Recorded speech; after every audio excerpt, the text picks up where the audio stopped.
सुनो कहानी के तहत प्यारे श्रोताओं, आइए आज सुनाते हैं आपको सुप्रसिद्ध लेखक भीष्म साहनी जी की लिखी कहानी माता विमाता।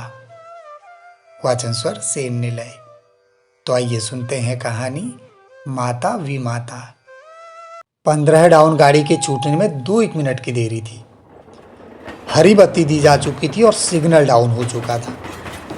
मुसाफिर अपने अपने डिब्बों में जाकर बैठ चुके थे जब सहसा 2 फटेहाल औरतों में हाथापाई होने लगी। एक औरत दूसरी की गोद में से बच्चा छीनने की कोशिश करने लगी और बच्चे वाली औरत एक हाथ से बच्चे को छाती से चिपकाए दूसरे से उस औरत के साथ जूझती हुई गाड़ी में चढ़ जाने की कोशिश करने लगी। पहली औरत बोली, छोड़, अरे तुझे मौत खाए छोड़, गाड़ी छूट रही है। दूसरी औरत बोली, नहीं दूंगी, मैं मर जाऊंगी तो भी नहीं दूंगी। कुछ देर पहले दोनों औरतें आपस में खड़ी बातें कर रही थी, अभी दोनों छीना झपटी करने लगी थी। आसपास के लोग देखकर हैरान हुए। तमाशबीन इकट्ठे होने लगे। प्लेटफॉर्म का बावर्दी हवलदार छड़ी हिलाता हुआ आगे बढ़ाया और कड़क कर बोला, क्या बात है, क्या हल्ला मचा रही हो? हवलदार को देखकर दोनों औरतें ठिठक गई। दोनों हाँफ रही थी और जानवरों की तरह एक दूसरे को घूरे जा रही थी। 2-1 मुसाफिरों को गाड़ी पर चढ़ते देखकर बच्चे वाली औरत फिर गाड़ी की ओर लपकी, लेकिन दूसरी ने झपटकर उसे पकड़ लिया और उसे खींचते हुए फिर से प्लेटफॉर्म के बीचों बीच ले आई। बच्चा औरत के कंधे से लगकर सो रहा था। इस हाथापाई में उसकी पतली लंबूतरी सी गर्दन कभी झटका खाकर एक ओर को लुढ़क जाती, कभी दूसरी ओर को, लेकिन फिर भी उसकी नींद नहीं टूट रही थी। हवलदार ने चिल्लाते हुए कहा, मत हल्ला करो, और अपनी पतली बैंत की छड़ी औरतों के बीच खोंसकर उन्हें छुड़ाने की कोशिश करने लगा। जो औरत बच्चा छीनने की कोशिश कर रही थी उसने अपनी बड़ी बड़ी कातर आंखों से हवलदार की ओर देखा और तड़प कर कहा, मेरा बच्चा लिए जा रही है, नहीं दूंगी मैं अपना बच्चा। और फिर एक बार वह बच्चा छीनने के लिए लपकी। बच्चे वाली औरत ने चिल्लाकर कहा, गाड़ी छूट रही है नासपीटी, छोड़ मुझे। और फिर वह गाड़ी के डिब्बे की ओर जाने लगी। हवलदार ने आगे बढ़कर उसका रास्ता रोक लिया और कहा, इसका बच्चा क्यों ले जा रही है? वह बोली, इसका कहाँ है, बच्चा मेरा है हवलदार जी। दूसरी औरत बोली, मेरा है, और कहते ही वह रो पड़ी। रूखे अस्त व्यस्त बालों के बीच उसका चेहरा तमतमा रहा था, लेकिन आंखों में अब भी डर समाया हुआ था। बदहवास और व्याकुल वह फिर बच्चे की ओर बढ़ी। हवलदार जल्दी से जल्दी झगड़ा निपटाना चाहता था। बच्चे वाली औरत से बोला, बच्चा इसके हवाले कर दो। बच्चे वाली औरत बोली, क्यों दे दूं, बच्चा मेरा है हवलदार जी।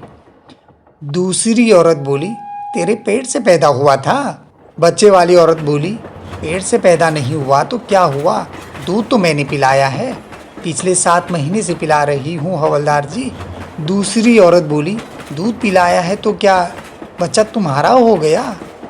बच्चे को जबरदस्ती लिए जा रही है हवलदार जी। बच्चे वाली औरत बोली, जबरदस्ती क्यों ले जाऊंगी हवलदार जी, मैं तेरे से बच्चा छीन के ले जा रही हूँ हवलदार जी। इसने खुद बच्चे को मेरी गोद में डाला है, यह तो इसे जनकर कूड़े में फेंकने जा रही थी।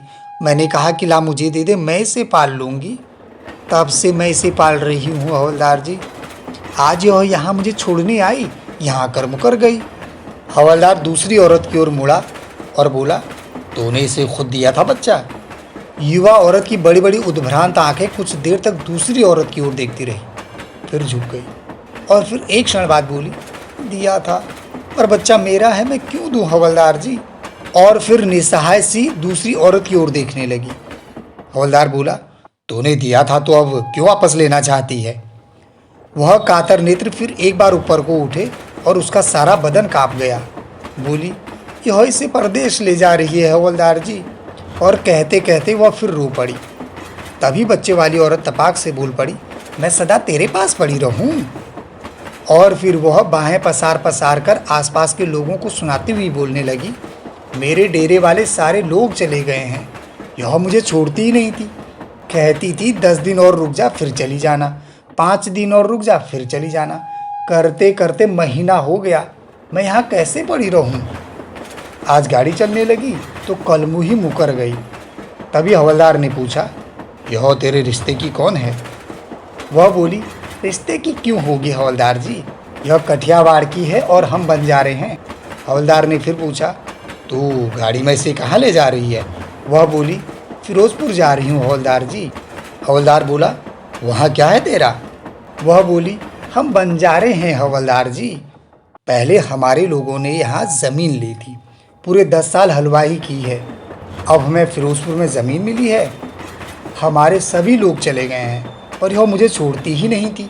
अब हवलदार दुविधा में पड़ गया। एक ने जनकर फेंक दिया, दूसरे ने दूध पिलाकर बड़ा किया, बच्चा किसका हुआ? हवलदार ने रोती हुई महिला से पूछा, तेरा घर घाट कोई नहीं है जो अपना बच्चा इससे दे दिया? तू रहती कहाँ है? मगर वह औरत चुप रही। तभी बच्चे वाली औरत तपाक से बोल पड़ी, यह कहाँ रहेगी हवलदार जी, पुल के पास जो घास फूस के झोपड़े हैं यह वहीं रहती है, मेरी पड़ोसन है, मजूरी करती है। इस बच्चे की नाल मैंने काटी थी हवलदार जी। हवलदार ने फिर पूछा, इसका घरवाला कहाँ है? इसका घरवाला कोई नहीं है हवलदार जी, इसका घरवाला होता तो यह बच्चे को जनकर कूड़े में फेंकने नहीं जाती। इतने में गार्ड ने सीटी दी। भीड़ में से छटकर लोग अपने अपने डिब्बे की ओर जाने लगे। बंजारन भी डिब्बे की ओर घूमी। बच्चे की माँ ने आगे बढ़कर उसके पांव पकड़ लिए। मत ले जा, देख मत ले जा मेरे लाल, मेरे जिगर के टुकड़े को। कुछ एक लोगों को तरस आ गया। हवलदार ने दृढ़ता से आगे बढ़कर बंजारन से कहा, देख बच्चा वापस दे दे, अगर माँ बच्चा नहीं देना चाहती तो तू इसे नहीं ले जा सकती। हवलदार की आवाज़ में दृढ़ता थी। बंजारन को इस निर्णय की आशा नहीं थी। वह छटपटा गई, बोली, मैं क्यों दे दूँ अपना बच्चा हवलदार जी? अपने बच्चे को भी भला कोई देता है? किसे दे दूँ? न इसका घर है न घाट है, कहाँ रखेगी इसे? हवलदार बोला, गाड़ी छूटने वाली है, जल्दी करो, बच्चा माँ के हवाले करो वरना हवालात में दे दूंगा। औरत घबरा गई और आसपास खड़े लोगों की ओर देखने लगी। फिर अपनी साथिन की ओर गुस्से से देखकर चिल्लाते हुए बोली, उल्टा कहेंगी, यहाँ आकर मुकर गई। ले बेगैरत, संभाल, फिर कहना दूध पिलाने को, जहर पिलाऊंगी इसे भी और तुझे भी। 7 महीने तक अपने बच्चे का पेट काटकर इसे दूध पिलाया है। और झटक कर बच्चा उसके हाथ में दे दिया और फूट फूट कर रोने लगी और फिर रोती बड़बड़ाती गाड़ी में चढ़ गई। हवलदार बोला, सुनो, तुम्हारा बच्चा तुम्हें मिल गया है, अब यहाँ से चली जाओ फौरन। और सोए बच्चे की पीठ पर छड़ी की नोक रखते हुए आगे बढ़ गया। भीड़ बिखरने लगी। डिब्बे के दरवाजे में खड़ी बंजारन अब भी चिल्लाए जा रही थी, कंचरी उल्टा, तूने इसे जनते ही क्यों नहीं मार डाला? जब भी मार डालोगे तभी मेरे दिल को चैन मिलेगा नासपीटी। बच्चे ने गोद पहचान रखी थी, या तो यह कारण रहा हो या हवलदार के बेंत की नोक लगने के कारण बच्चा जाग गया और अपनी नन्ही नन्ही मुट्ठियों से पहले तो अपनी नाक पीसने लगा, फिर आंखें, और थोड़ी देर के बाद अपनी मुट्ठी मुंह में ले जाकर उसे चूसने लगा। बच्चा दूध के धोखे में अपनी मुट्ठी चूसता रहा और दूध न मिलता देख बिल्कुल जग गया और दोनों टांगें जोर जोर से पटक कर रोने लगा। माँ ने उसे दाएं कंधे से हटाकर बाएं कंधे के साथ सटा लिया, लेकिन बच्चा और भी जोर जोर से रोने लगा। माँ परेशान हो उठी, कभी बच्चे को एक करवट उठाती, कभी दूसरी, कभी दाएं कंधे पर उसका सिर रखती, कभी बाएं पर। बच्चे का रोना सुनकर डिब्बे के दरवाजे पर खड़ी बंजारन फिर चिल्लाने लगी, बोली, मार डाल उल्टा, तू इसे मार डाल नासपीटी, इसे जहर क्यों नहीं दे देती? दोपहर से इसके मुंह में दूध की बूंद नहीं गई, बच्चा रोएगा नहीं नासपीटी। हवलदार छड़ी झुलाता वहां से जा चुका था। 2-1 कुलियों को छोड़कर डिब्बे के सामने कोई नहीं था। दूर पीछे की ओर नीली वर्दी वाला गार्ड हरी झंडी दिखा रहा था। गाड़ी ने सीटी दी और चलने को हुई। बच्चा रोए जा रहा था। माँ ने अपने फटे हुए कुर्ते की जेब में से मूंगफली की कुछ एक दाने निकाले और बच्चे के मुंह में ठूसने लगी। बंजारन फिर दरवाजे पर से चिल्लाई, नासपीटी, यह क्या इसके मुंह में डाल रही है? मेरे बच्चे को मार डालोगी? कसाईन, कंजरी। और फिर एक छोटा सा टीन का बक्सा और एक छोटी सी गठरी प्लेटफार्म पर फेंकते हुए बड़बड़ाते गालियाँ बकती गाड़ी पर से उतर गई और फिर झट से बोल पड़ी, कसाईन उल्टा, मेरी गाड़ी चुरा दी, मौत खाई तुझे नासपीटी, ला बच्चा इधर ला। गाड़ी निकल गई। एक एक करके कूली स्टेशन के बाहर चले गए। प्लेटफॉर्म पर मौन छा गया। हवलदार अपनी गश्त पर दूर प्लेटफॉर्म के दूसरे सिरे तक पहुंच चुका था, लेकिन जब वापस छड़ी झुलाता हुआ लौटा तो प्लेटफॉर्म के कोने में दीवार के साथ सटकर वही दोनों औरतें बातें कर रही थी। बंजारन अपनी गोद में बच्चे को लिटाए उसे अपने आंचल से ढके दूध पिला रही थी और पास बैठी बच्चे की माँ धीरे धीरे अपने लाडले के बाल सहला रही थी।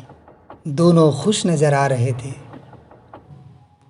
उम्मीद है ये कहानी आप सभी को पसंद आई होगी, तो फिर सुनना न भूलिएगा इसी चैनल पर एक और नई कहानी। तब तक के लिए नमस्कार।